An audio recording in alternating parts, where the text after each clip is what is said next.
Welcome, everybody. It's Gridiron 360. I'm Bill.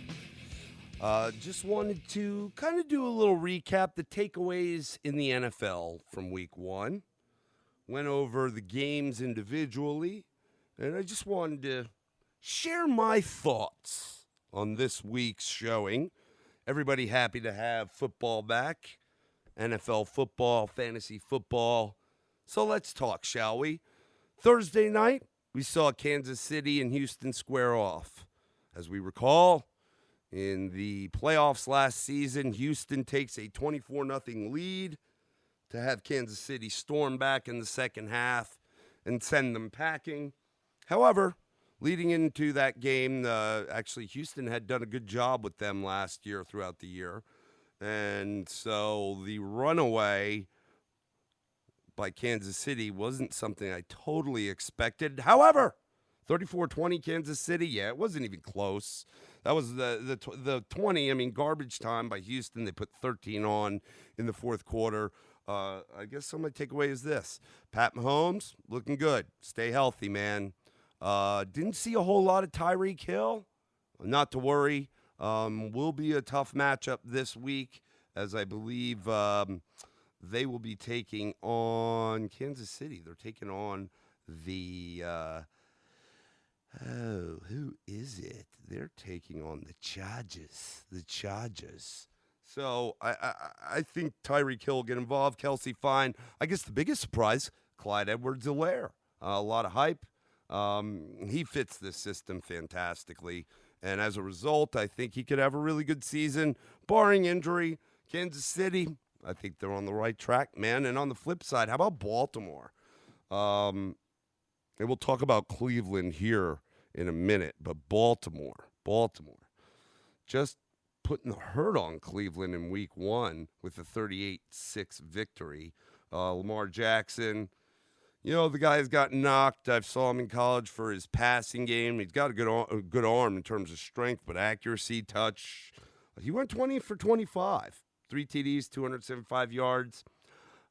That's a pretty good day. That's a pretty good day, man. They got their ground game going. It was nothing really super flashy outside of Marquise Brown having 5 receptions for 101 yards. What we always have come to expect here in this second kind of season with Jackson at the helm of Baltimore is the running game was solid. Tight end play. 5 for 58 and 2 TDs by Mark Andrews. Yeah, I'd say tight end plays solid. Saw a little Willie Snead. Willie Snead is still playing football, folks. Scored a touchdown. Moreover, defense for Baltimore. They look to be in form, and that's just week one. So I think that's the biggest thing for them. I think that, Lamar rushed 7 times for 45 yards, which is great. I do think we'll see a regression of that. I do think we'll see Mark Andrews stand out this year, especially since Hayden Hurst was sent to the Falcons at tight end. I think that slack, obviously, you got Nick Boyle there, but I think that we'll definitely see more of Mark Andrews throughout the year. And J.K. Dobbins. Out of Ohio State, rookie running back, 7 carries, 22 yards. Not a great average, but he punched it in 2 times for the team. So that's very promising as we move forward. Still Mark Ingram leading the backfield with 10 carries, 29 yards. Dobbins kind of vultured TDs from him, I guess, kind of. But at the end of the day, Kansas City, Baltimore, after week one, especially if they get better, they look to be a force. We talked about Houston. I think the biggest thing with Houston is, DeAndre Hopkins is gone. David Johnson, great day. Probably one of the best days for a running back in that Houston backfield that I've seen in quite some time. But was it worth it? Because they're, Will Fuller, good receiver. He's definitely the number one now, and in that game stepped up as such, but he can't be a number one. He's not a DeAndre Hopkins, Michael Thomas number one. This guy, he's a good player, but they really need to find someone else in that receiving core in order to, I really think lift off because in any shape or fashion. On the flip side of the ball, love J.J. Watt. Great man, great character, great representative of the league. He's, he's still getting involved, but he's not the guy he was. Getting rid of DJ Reader on the interior hurt them. He was the run stuffer, and they didn't seem to be able to, do a good job there, especially on the interior against the Chiefs, especially against a rookie in Clyde Edwards-Helaire. Defense is going to hurt them. Offensive line, they spent a lot of focus in the offseason to shore that up. I guess it didn't look as bad, but it still doesn't look great. So Houston is a long road, and I like Coach Bill O'Brien, but the whole GM and head coach thing, we know it seldomly works, and I don't know what the guy's doing. So move on, Houston, long road. Let's talk about the Browns, who are on the other side of that Baltimore shellacking. Well, honestly, folks, for this, I guess, about the third year in a row, people had a lot of expectations for the Browns. This year, maybe not as much as the past year or two, but still high hopes that they would, they've got number one draft picks all over the field, and they are who we thought they were. The Browns are who we thought they were. Thank you, Denny Green. Rest in peace, former head coach of the Minnesota Vikings. Soundbite. They are who we thought they were, and it's not good. Their defense got ran over by Baltimore. Couldn't stop a thing, running or passing. Baker Mayfield, we'll talk about those quarterbacks in a minute, but that is, I don't know where we're going. I've said it before, I think Kyler Murray's different, but, I know he won the Heisman. He was a walk-on originally, in college. And, the one thing with Oklahoma, we know that they're in the Big 12. Big 12 defense, it's high scoring because Big 12 defenses typically aren't that good, haven't been for a while. And Lincoln Riley has an offense, and usually Oklahoma has loaded with great recruits where guys are wide open, man. I mean, they're wide open. I could throw the ball to them at 44 years old with nothing. Take it for what you will. Again, I think Kyler Murray could be all right, but he has a different skill set. Yes, he does. Than Baker. He's a pitcher, so he's got a strong arm, and he moves faster and is much quicker. He's head. I think he can read it better than Baker. But Baker, this is it, man. I don't even know if dude makes it through the year. So good thing he does. I think he's pretty funny on his Hulu and Progressive commercials or whatever, or Geico, whatever that is. He does a pretty funny job there because he's going to need that money. I like you, dude, but it's not working out. OBJ, where are you? New head coach. Why the hell are you not running Nick Chubb at least 75-80% of the time? Kareem Hunt's a great back, but Nick Chubb is one of the best pure running backs in the league. He is, okay? And the problem last year is they wouldn't run him enough. They wouldn't get to him early. They get away from him too early. And the whole game plan went to shambles. Run Nick Chubb. Run Nick Chubb. Maybe we'll see something happens. Moving on, folks. Let's talk about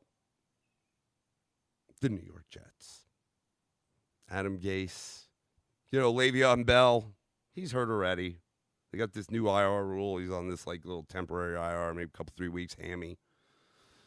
He went into this season with high expectations, talking a lot of stuff. Where are you? Have you as a flex, and you did nada.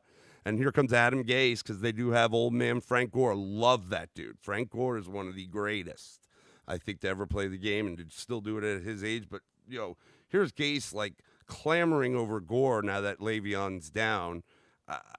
You need a lot more. First of all, again, another quarterback, Sam Darnold. I don't know. Love Jamison Crowder, but if he is your number one receiver, that might be worse than Will Fuller being number one on the Texans, man. That's not going to work. Defense couldn't stop a thing. Definitely showed they don't have Jamal Adams. The Jets are still bad. They're bad. They are bad. And it's kind of, I don't know, week one. But Robbie Anderson, who was kind of that big downfield threat number one receiver for them that is now in Carolina, had a blow-up day for Carolina this weekend with Teddy Bridgewater. Take it as you must, folks. Let's talk about a surprise. The Jacksonville Jaguars. I mean, the entire league has been talking, they got rid of this guy, got rid of that guy. Off goes Ngakoue, and he's been bitching. He doesn't like what's happening. Off goes Fournette. He's been bitching. He doesn't like that. We'll see how those guys do elsewhere. But, I mean, everybody's been saying the whole tanking thing, like the tanking for Tua that Miami was last year. And now it's tanking for my boy Trevor Lawrence, Clemson University. And, yes, he is pretty darn good. It's not a bad thing to want to get that guy. I still disagree with tanking, especially first game of the year with that mindset. Come on. But, hey, Indianapolis, Jonathan Taylor comes in, rookie phenom running back. They get Phillip Rivers, T.Y. supposedly back. They got Jack Doyle. They brought Paris Campbell. They got and they do nothing. They do nothing. And Jacksonville goes into their house, and I think it's kind of an embarrassment. It might be a telltale sign. Eli hung up the old boots. It might be time for Phillip Rivers from that same class to hang up the old boots. I don't know. But the whole Jacksonville thing, man, I don't know about the whole tanking business. I don't agree with that. And I don't think that that's really a mindset a head coach can have. There's just no way. And you can't talk to or coach a team like that. Talking about older quarterbacks, Phillip Rivers, Eli Manning, another guy from that class, Mr. Big Ben Roethlisberger, heads up to MetLife Stadium to take on my big blue New York Giants on Monday night. And we'll talk about the Giants later. This is about Steelers. Their defense, real good. Loaded with dudes at every single level and just about at every single position.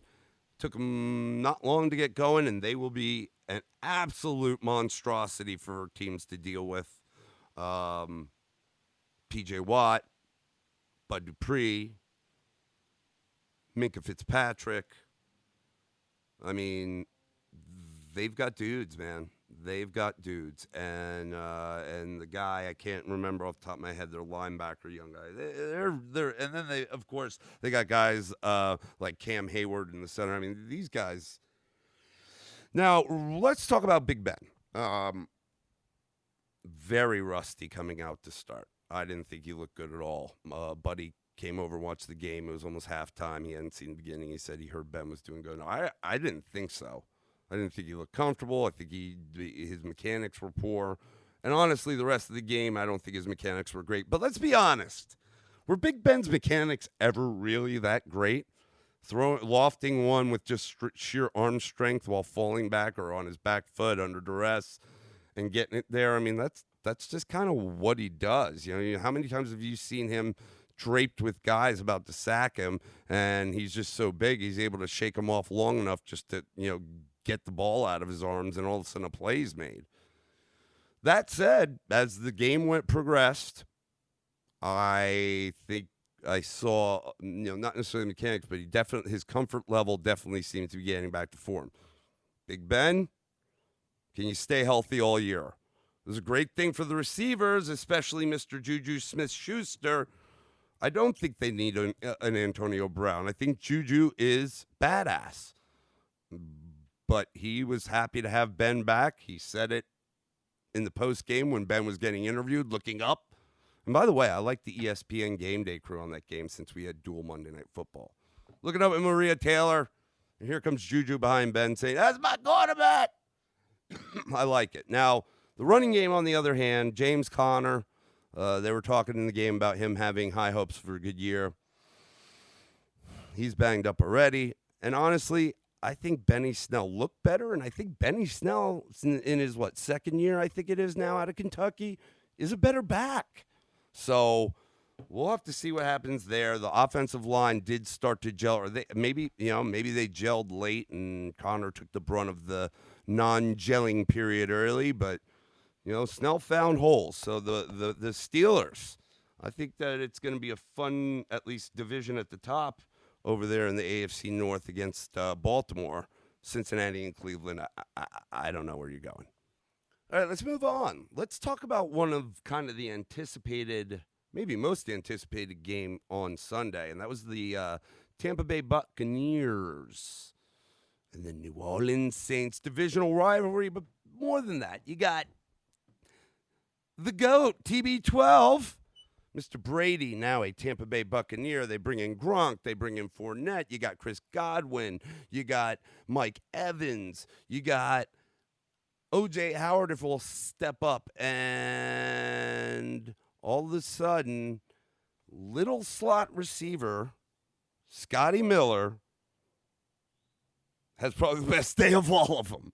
I mean, O.J. Howard showed up for a touchdown, but the rest of the guys, and let's be honest, New Orleans love Drew Brees, love the defense. Michael Thomas, Kamara just got broke off. Didn't have a great day. In fact, I think Latavius had a better day running the ball. Now, you get Kamara in open space, you toss him the ball a few times, and he makes magic happen. He does. And now Michael Thomas is hurt, high ankle sprain. That can take a while. It can linger and nag all year.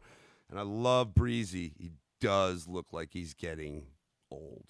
So hopefully they can make things happen this year. Maybe one more run for Mr. Breeze. But at the end of the day, the Bucks go out under Tom Brady, and, well, just can't get it done, man. They can't get it done.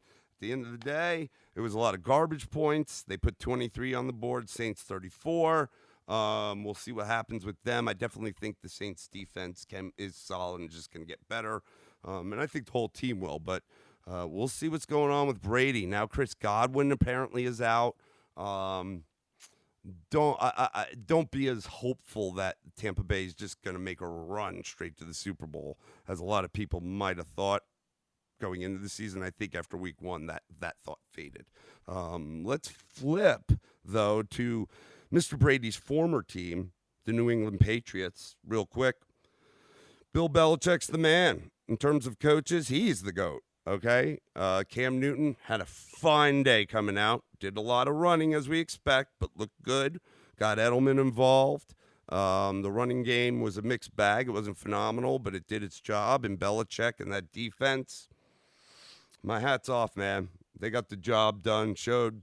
Now, it was the Dolphins. They win 21-11 in New England, but I think they showed that they can do some things still in that division, and it's not a division where Buffalo is just going to walk away with it, as I think a lot of people think this is their opportunity. Better watch out, Buffalo. Let's talk about Buffalo. They look good. My man Josh Allen, wheeling and dealing, still loving John Brown. Devin Singletary, rookie Zach Moss out of Utah, stud. Watch him fly this year. Bring in Stephon Diggs, a little bit involved. Brown's banged up. I think he'll play this week. But great showing. I mean, Josh Allen just, 33 of 46, 312 yards, 2 TDs, no picks. Oh, he rushed 14 times for 57 yards and a TD. He looked great, man. He looked great. 27-17 win over the Jets. Buffalo's got to keep it going. Couple more quick hitters here. 49ers. Oh, man, the runners-up in the Super Bowl. What happened? I mean, they were doing their thing. Apparently, Richard Sherman's out. They got a lot of depth. That defense is going to be fine. And the offense is, a run-predicated offense. I think they'll be fine. But, first game of the year, Kyler Murray and the revamped Arizona Cardinals, DeAndre Hopkins, didn't miss a beat. And I said it in my podcast covering the games from this past week. If we recall, before Deshaun Watson, it was a mixed bag of quarterbacks that was thrown to him in Houston, and he didn't miss a beat then, and showed it again. And Kyler's, I think he's going to do just fine in this second season. He's got weapons all over the board. Defense is a little bit improved, and we'll see. We'll see. Arizona may be able to fight with some teams. Obviously, they went in and weren't afraid to take on the runners-up in the Super Bowl and really put it to them. I mean, it was not a beatdown of epic proportions. It took them till the whole game to get it, 24-20 victory, but still very nice. Let's jump.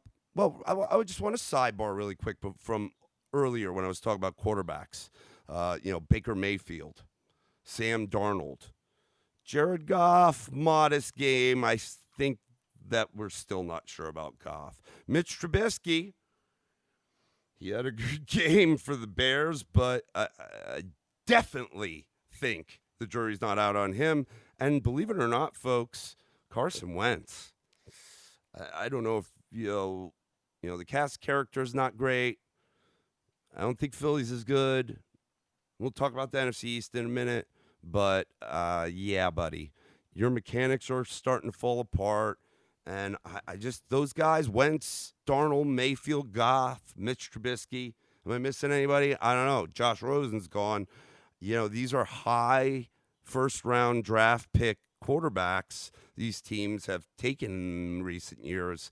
And, are we really moving into, like, the era that, the Arizona Cardinals set forth 1 year with Rosen and they had nothing else? Not that it was a bad move, but they moved on immediately, and the very first pick they take next year is Kyler Murray. I mean, are we that type of NFL now, folks? Are we? I mean, you have to be. It's the leader of the team. If they stink and don't pan out when you think they might be good, they stink. I don't know, but Wentz, Darnold, Mayfield, Goff, Mitch, where you at? And we talked about the NFC East, or I touched on it in talking about Wentz. The winningest team right now at 1-0 is Washington after beating the Eagles. Giants, they look better. They're not going to be great. Dallas, I actually thought they would be the best team in the division. They lose. Don't look that great. Lose to the Rams. Philly, I don't think they look great. The NFC East, what used to be a very strong division defensively, running the ball, hit you in the mouth, is a dumpster fire, as my counterpart Dave likes to say. A dumpster fire. Dumpster fire. And we will end on my New York Giants, since we're talking NFC East. Darius Slayton is a stud. Absolutely could be one of the top wide receivers, top 10 in this league, if not this year, in the next year or two. I think Daniel Jones is fine, but you gave up at least 3 points throwing a pick in the end zone, and then they come back and score a touchdown. So really we were down.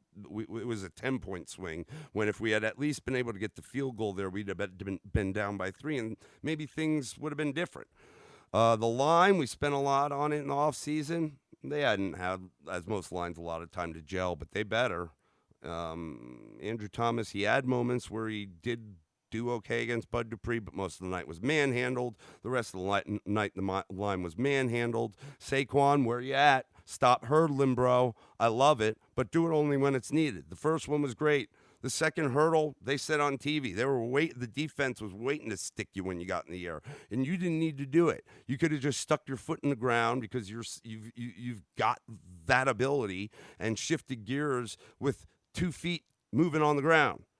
What's going on? Okay, Evan Ingram, can you catch a pass? You're back. You're not hurt. We'll see how long that lasts. Can you catch a pass? Sterling Shepard, I love you, bro, but you and Daniel Jones need to come to an agreement that he's not going to put you in a position where you have to catch a ball and get concussed again. I saw it Monday night, and it won't be long before he takes another one, and if there's another after that, his career may be over. I like Danny Dimes, but he's got to lead this team better, be smarter. That turnover just killed me. The defense, on the other hand, the pickup of Blake Martinez from Green Bay at linebacker, I love the guy. Always around the ball, has a nose for the ball, tackling machine. I thought Bradbury, we brought in from Carolina, did a great job. Our line looked good. With stuff and runs. They couldn't run the ball very much, especially in the first half. Second half, when Snell came in, they got off on some, and I think their line got together. But they've been together. But I like the defense for the most part on the front and the linebacking core. And Xavier McKinney out of Alabama didn't play, our rookie safety, because I think it's a foot injury. So hopefully we'll see him. We're still a little wary in that secondary. But the front on the defense I liked. it seemed like that there's a decent plan. I'm going to give Joe Judge and Jason Garrett a chance, but you got a big task this week, man. You got another big task. Come off the Steelers game at home, and now you got to ride, man. Now you got to ride out and go up to Chicago to take on the Bears, who have a pretty stout defense. Not as great as they were a few years ago, but look, man, this is an opportunity. It's not a win, absolute win. In fact, they're the favored team, but it is a game we can win. So Giants, let's go, Big Blue. I think that's it, folks. That's kind of my takeaways from week 1 in the NFL. We'll get this out and up soon. We'll see you, as always, next time on the Gridiron.